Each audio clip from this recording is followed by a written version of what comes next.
Hi ప్రజలారా, అందరికి నమస్కారము.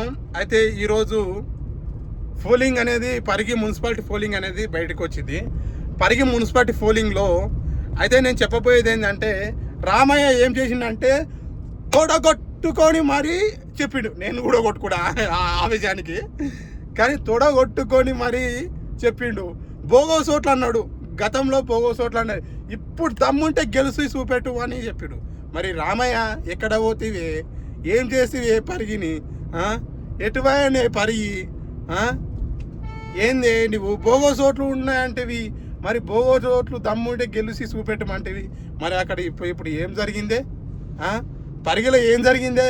నీ పైన వ్యతిరేకత చూసినావే, ఒకసారి చూసుకో రామయ్య. నేను ఒక్కటే మాట చెప్తున్నా రామయ్య, నీకు ఇప్పటి నుంచైనా సరే, ఇంకా 2 సంవత్సరాలు ఉన్నది, కనీసము బుద్ధి తెచ్చుకొని నీవు ఏం చేయాలంటే, ఇట్లా చిల్లర మల్లెరా వేషాలు వేయకు, చీటికి మాటికి కేసులు పెట్టకు మా సామాన్యుల పైన. ఈరోజు సామాన్యులే ఆడ తిప్పి కొట్టిర్రు, లీడర్ ముఖం చూడలేరు. లీడర్లు కోట్లు వంచినా అని వాళ్ళ ముఖం చూడకుండా తిప్పి కొట్టిర్రు అంటే గుర్తుపెట్టుకో రామయ్య.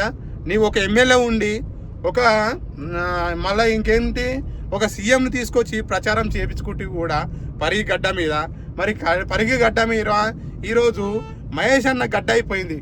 గుర్తుపెట్టుకో రామయ్య, రేపు జరగబోయే ఎలక్షన్ ఏదైతే ఉందో 2028 ఎలక్షన్లో ఖచ్చితంగా అక్కడ పరిగి గడ్డ మీద బీఆర్ఎస్ విజయం సాధిస్తుంది. రామయ్య, నేను మొన్ననే చెప్పిన నీకు దమ్ముంటే గెలిచి చూపెట్టమని. మరి నీకు దమ్ము లేకపోయా, ఏమి లేకపోయా, నీకు గెలకపోతే ఎట్లనే రామయ్య? ఒకసారి తెలుసుకోయే రామయ్య, తెలుసుకో. సరే నా ప్రజలారా, అందరూ నా యొక్క ఛానల్ను ఆదరిస్తారనేసి నేను కోరుతున్నాను.